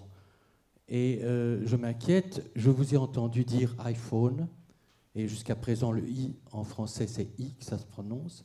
J'entends parler de biposte pour B-poste, PFAS pour PFAS, et ça m'inquiète. Et je constate aussi qu'en France, heureusement pas en Belgique, le français actuel, les jeunes français ont tendance à fermer les O, comme en anglais. Ils disent Noël, ils disent pas Noël, et ils disent des O toujours trop fermés. Alors je voudrais vous demander quand même, la prononciation, c'est important?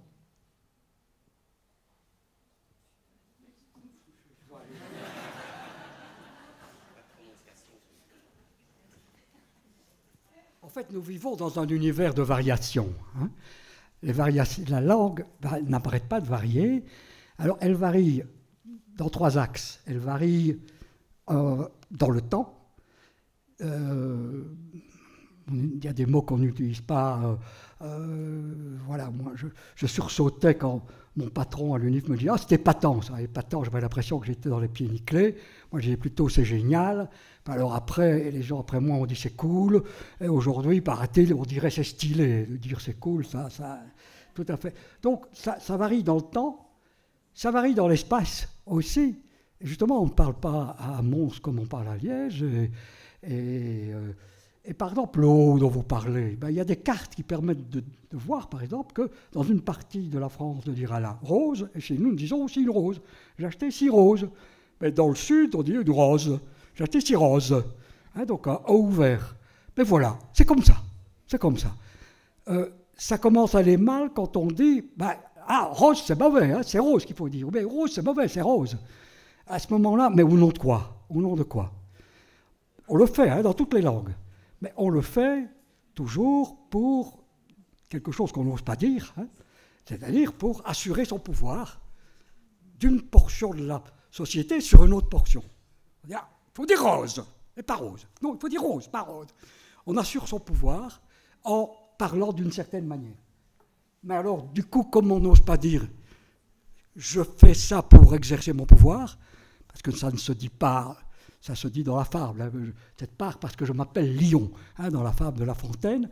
Comme on ne le dit pas, on dit « Ah oui, mais non, c'est mieux parce que c'est plus logique », ou bien « c'est mieux parce que c'est plus conforme à la tradition », ou bien « c'est mieux parce que, comme on disait le bon usage, c'était la façon de s'exprimer de la partie la plus saine de la cour ». Donc il y avait la cour, c'était déjà pas mal, mais il y avait une partie malsaine, puisqu'il y a une partie saine.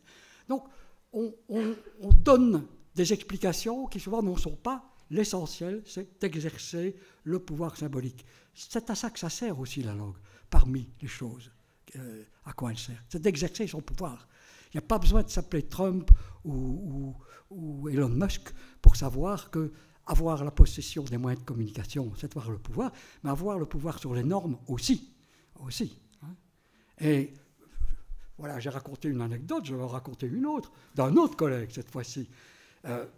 On avait le même âge, donc il discutait avec moi. Tu te rappelles, en 90, quand on faisait ci, on faisait ça, ou bien... Ouais, non, là, c'était à partir des 70. Voilà, 90, 70. Mais devant les étudiants, en 1992, c'est une manière de dire on n'a pas gardé les vaches ensemble. Je suis le prof. Voilà, c'est ça. On peut dire non, il voulait montrer qu'on pouvait dire 92. Mais tous les étudiants savent qu'on peut le dire. Ils ne sont pas cons quand même. Qu'on peut dire 92. Mais le prof, il vient là et il dit, c'est moi le prof, j'ai du sang bleu, je suis autre. Et quand je suis autre, je dis 92. Mais avec moi, il dit 90. Voilà, la langue, ça sert à ça aussi. Donc les différences, on peut être évidemment attaché à sa manière de parler, exactement comme on est attaché à ses pantoufles, à ses... Mais ce n'est pas méprisable, c'est pas méprisable. Moi, j'adore, j'ai des tas de vieux trucs que j'adore. Et je sais que c'est objectivement laid. Les objets laids qui sont là chez moi, mais que j'ai depuis mon enfance, j'y tiens parce que c'est mon enfance, mais je sais qu'ils sont laids. Mais je ne me viendrai pas à l'idée de dire, voilà, c'est le plus beau parce qu'il est ceci ou ça. Non. Bien là, avec la langue, c'est la même chose. Donc, on a le droit de tenir à son accent, de trouver qu'il nous convient bien, comme mes pantoufles me conviennent bien. Mais il faut savoir, si on veut vraiment réfléchir, que les autres disent ça aussi, que c'est bien pour eux. Et ils ont peut-être autant de raisons que nous d'estimer que la manière dont ils parlent est bien, qu'elle est aussi légitime. Évidemment, ça ne nous empêche pas de voir comment fonctionne le jeu social et savoir qu'il y a des gens qui sont exclus précisément parce qu'ils ne maîtrisent pas la partie de l'éventail dans laquelle se trouve la légitimité. Hein? On parle du langage des banlieues, il y a un certain romantisme, le langage des banlieues comme c'est créatif. Mais dire à ceux qui ne parlent que le langage des banlieues « Ah, vous êtes formidables, vous êtes créatifs, continuez », c'est en même temps les condamner à rester dans le ghetto. Hein? Et donc, c'est ça qui est difficile quand on est prof, il y a beaucoup de profs ici, c'est à la fois de respecter les gens dans ce qu'ils sont, avec leur manière de s'exprimer, etc., et leur faire voir en même temps qu'une certaine forme de progression dans le tissu social se fera par le bilinguisme, par le fait d'accéder à d'autres manières de parler. Et ça peut être douloureux, hein. La dernière prix Nobel, Annie Ernaux, toute son œuvre, c'est ça. Hein, c'est justement ça, montrer comment elle a dû sortir de son milieu, mais ça lui a permis d'être écrivaine et d'être prix Nobel et d'être vendue comme écrivaine. Voilà. Voilà, je ne vous ai pas entendu sur les rectifications orthographiques. Je n'ose pas dire la nouvelle orthographe parce que finalement c'est presque aussi vieux que moi, ces rectifications orthographiques.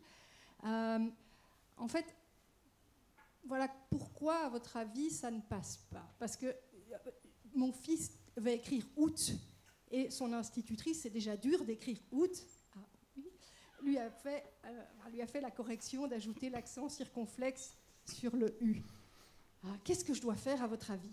Est-ce que je dois aller dire que c'est possible, non ou pas? Que faire? Oui, vous lancez de nouveau, c'est bis parce que ça pourrait donner lieu à une autre conférence aussi, c'est vraiment un problème important. Je n'en ai pas parlé évidemment de cette soi-disant nouvelle orthographe qui n'est pas si nouvelle puisque c'est 1990, ça commence à bien faire maintenant, le côté nouveau. Je pense qu'on a vraiment loupé une occasion. Au moment où c'est sorti, à l'époque, je n'étais pas très intéressé par ça. Puis je me suis rendu compte par la suite que c'était quand même une manière de résoudre un très grand nombre de problèmes et que ça simplifiait beaucoup la charge de celui ou celle qui apprend l'orthographe. Alors pourquoi ça n'a pas marché? En dépit du fait que à un certain moment, il a été décidé que c'était l'orthographe officielle en France, en Belgique aussi, me semble-t-il, pour une raison importante. C'est justement qu'on n'a pas fait suffisamment de penser que c'était une opération de relations publiques et qu'il fallait faire de la propagande. Donc le travail pour préparer les rectifications, le travail fait en amont avait été très bien fait. On avait rameuté les grands dictionnaires, le Robert, le Larousse étaient là. Les pays francophones qui disposaient d'organismes de gestion linguistique, il y avait la France, le Québec et la Belgique. La Suisse, à ce moment-là, n'en avait pas. Et c'est d'ailleurs à la suite de ça qu'ils se sont réveillés, qu'ils ont créé quelque chose, ont donné leur avis. Donc le travail était très bien préparé, très bien fait, avec des négociations, etc., etc. Mais on n'a pas du tout pensé au travail en aval. Il fallait faire connaître, montrer que ça n'allait pas bouleverser fondamentalement vos manières d'écrire. Au lieu de ça, et l'Académie, ils avaient demandé à l'Académie, qui a voté à l'unanimité. Au lieu de ça, cette absence de travail en aval a fait qu'il y a eu véritablement de la désinformation. Certains groupes ont dit on ne saura plus lire les textes anciens. Déjà maintenant, les textes anciens, vous les lisez dans une orthographe modernisée, vous ne lisez pas Rabelais dans le texte et même pas Molière dans le texte. Donc il y a eu une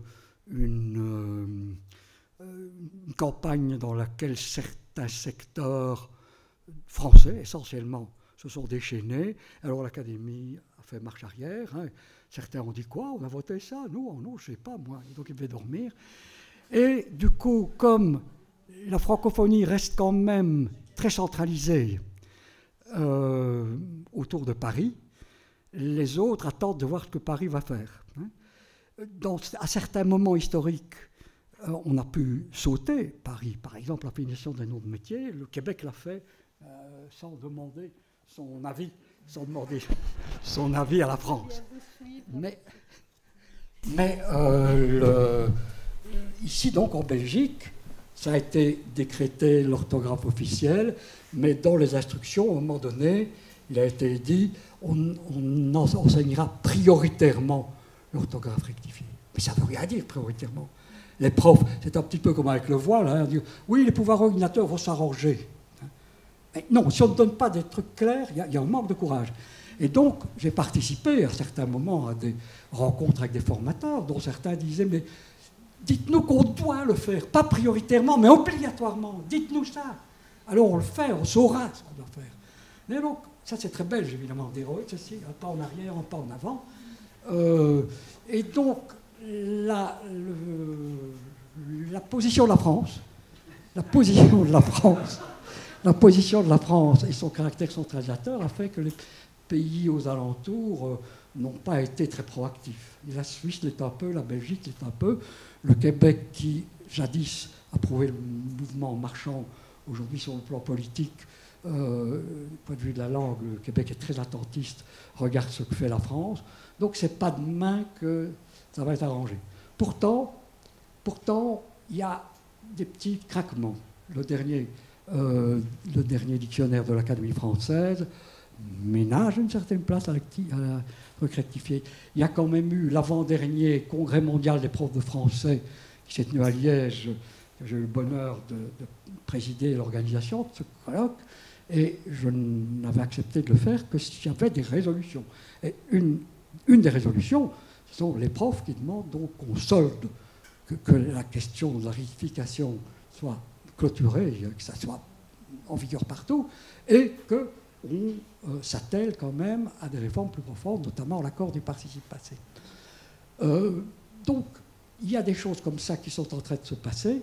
Pour que ça puisse se faire, il faut évidemment qu'il y ait un organisme francophone qui soit délégué par les États.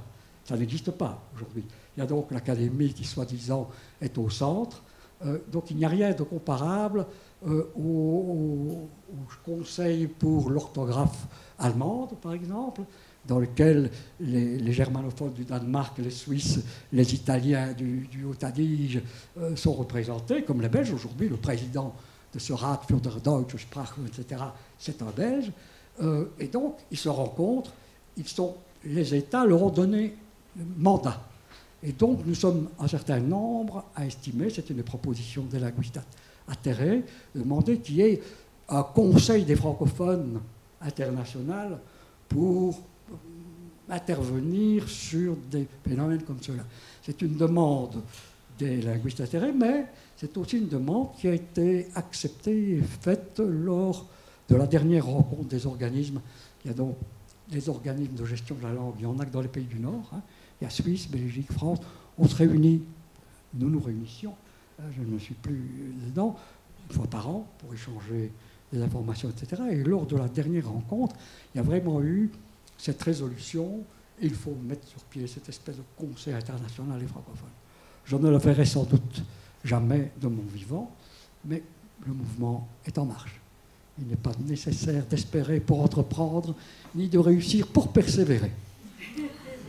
Sur ce beau mot, je vous propose, sauf si quelqu'un vraiment va rentrer frustré de n'avoir pas pu interroger M. Klinkenberg, que je remercie encore très chaleureusement pour sa magnifique conférence. Merci à tous.